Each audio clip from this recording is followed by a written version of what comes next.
We're now going to set up the Flexbox properties for the main element. Remember that we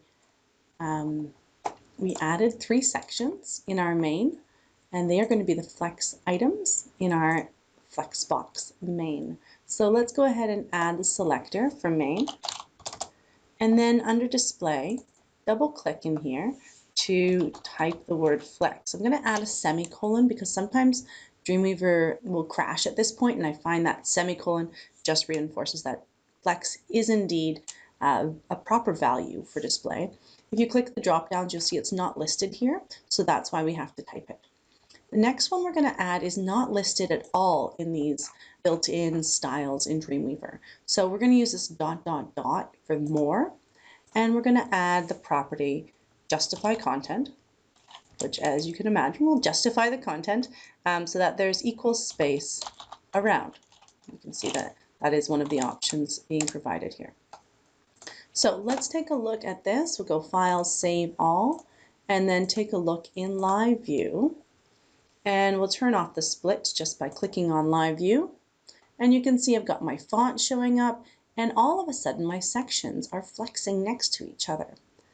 Let's take a look at this further by looking at a real-time preview.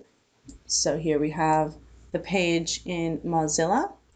Now, I'm not sure about this font. It is a little bit tricky to read, so I may have to reconsider that.